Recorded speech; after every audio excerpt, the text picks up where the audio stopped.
Hi everybody, I'm Waiting Moose, and today I'm here to talk to you about books and movies and Christmas, because it is Vlogmas and I need to talk about Christmas. I decorated my house this weekend, so you'll see the tree. It's actually one of my two trees. This was my husband's tree before I met him. It's a scrawny little tiny tree. I've got another tree downstairs with, normally we would put presents.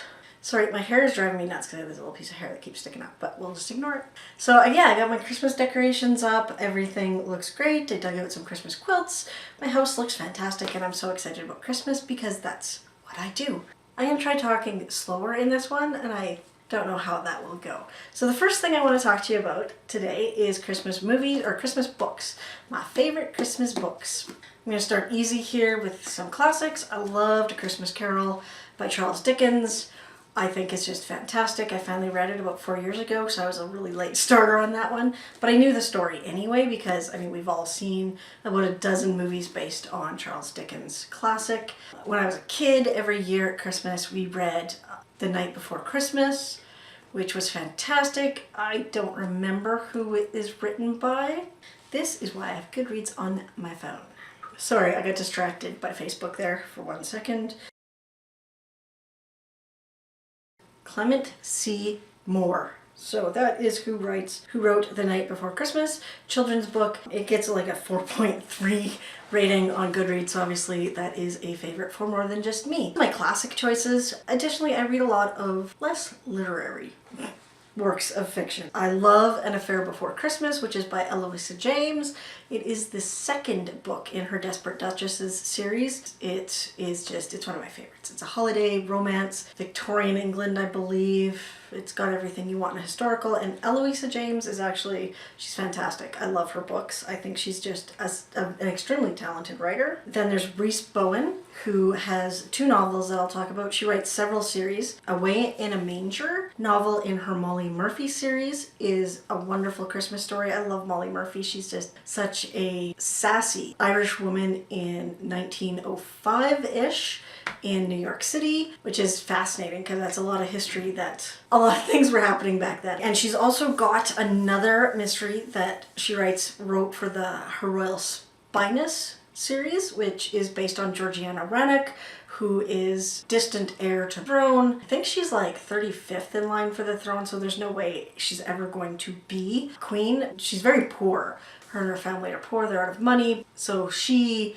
is unmarried and young. Therefore, she kind of relies on some jobs from the queen every so often, and she's been a maid and she's done some other things. So in this one, it's the 12 Clues of Christmas, and it's by Rhys Bowen as well. And it's just another wonderful Georgiana Rannoch mystery, but it's called Her Royal Spyness because often the queen has Georgiana spying on members of the royal family to make sure that they're behaving properly when they're out in public. I am a fan of Agatha Christie, of course, so I like Hercule Poirot's Christmas, and I've got The Adventure of the Christmas Pudding to read this year. 2 books that I've read by Greg Kincaid are A Dog Named Christmas and Christmas with Tucker.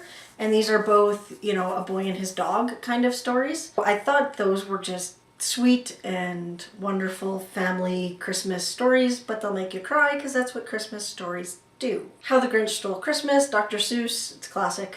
You can't really get around that. It's definitely classic. As always, I have to talk about Terry Pratchett. There are 2 books in his Discworld series that I consider to be holiday books. He doesn't really do them around Christmas, so he's got a holiday on the Discworld called Hogswatch. There is the Hogfather, who is basically the Santa Claus character. He goes around delivering presents to kids if they've been good. Obviously, you can see why I think that's a holiday book. But in The Hogfather, which is the Christmas book, the Hogfather is nowhere to be found, so in order to make sure the presents get delivered, Death steps in. Death and his horse Binky go around delivering Christmas presents. As you can imagine, hilarity and mayhem ensue. It's a lot of fun. And the other one I have actually here is Wintersmith. So this is part of the Tiffany Aching line in the Discworld series. Like there's 40 some books I think now in Discworld, and it's broken up by main character. So there's the Commander Vimes books, there's the Rincewind books, there's the Unseen University books, which is the Magical University. Anyway, it's all divided up. There's the witches, and then there's the Tiffany Aching series, which also includes these lovely little gentlemen that you'll see on the cover here. The Knack MacFeagles. They're blue with red hair, and they're a lot of fun, actually. So in this book, the Spirit of Winter has decided he is in love with the witch Tiffany Aching. She needs to make him understand that he's not in love with her and do it in such a way that he doesn't get hurt. Otherwise, Winter might be there to stay, and obviously they don't want that. So in order to see spring again, Tiffany's got to make sure that she lets him down easy, saves the world from endless winter. So those are my favorite Christmas books. I would love to hear from you down below if you've got any favorites yourself that I didn't mention here. Now I'm going to go on to my favorite Christmas movies. And these are really holiday movies, so most of them are Christmas themed, but I do have a few at the end that are definitely not Christmas themed, but they are movies we watched. They're movies we watched around the holidays. So, oh, squeaky. First up is a newer one. This is really the only new movie I have here. I'm sentimental. I like my classics. So this one I stumbled across a couple years ago on Netflix and I fell in love with it. It's Arthur Christmas. I watched it because I think I was homesick or something one day, or I had some time off around Christmas and I was at home alone, and I put it on and I went, fine, I'll watch Arthur Christmas, whatever, I'll probably fall asleep. And I didn't, and I loved it. So basically this is Santa is close to retirement and one of his sons is expected to take over. Arthur is the bumbling son who is full of sentimentality. He answers all of Santa's Christmas letters. He does all that fun stuff. And then there's his brother who is the perfect older son. He's absolutely expected to become Santa Claus, but he's very, if you look at the cover, you can see he's very militaristic about it. Like, look at those elves. They're rappelling down around Santa. So everything is strict timeline, strict everything. Everything is perfect. He takes the love out of Christmas is kind of the message in this one.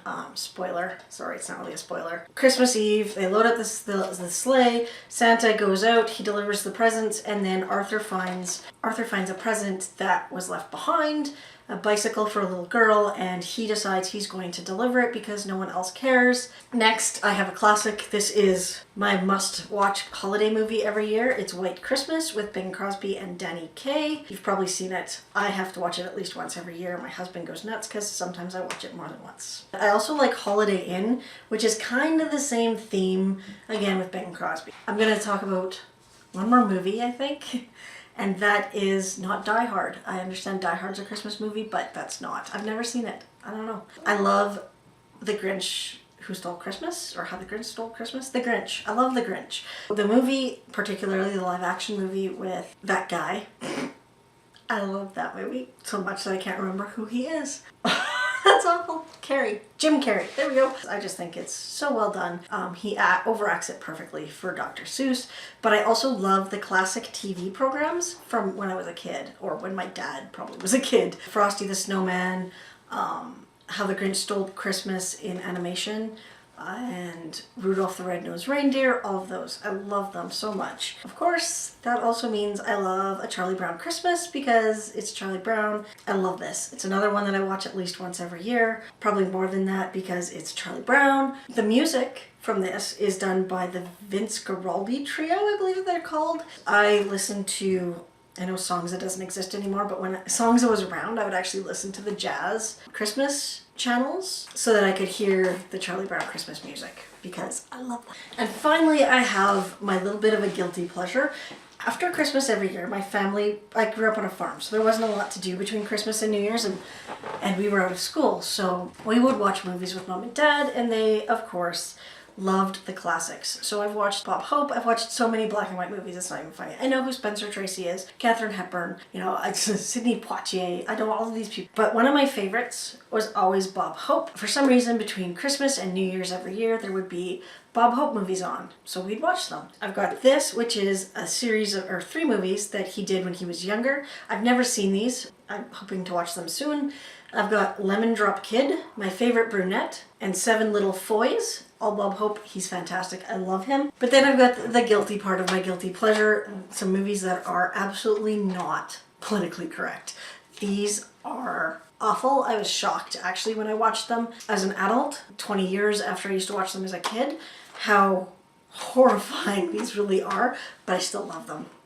I'm ashamed, but I will watch these forever because they're hilarious to me and they just have so many. So this has Road to Singapore. They're the Road to movies with Bob Hope and Bing Crosby. I have Road to Singapore, Road to Zanzibar, Road to Morocco, and Road to Utopia. And as you can guess, they are set in those locations and they use a lot of stereotypes. And that actually makes me uncomfortable. I've grown up. I'm not the same person I used to be. Yeah, so I don't watch them as much anymore, but every so often if I'm missing home, feeling a little homesick, I'll put one in and watch it. So those are my favorite holiday movies and books. If you have any that are special to you, have special memories, I'd love to hear about it down in the comments. I just think that the holidays are a fantastic time and it's my favorite time of year.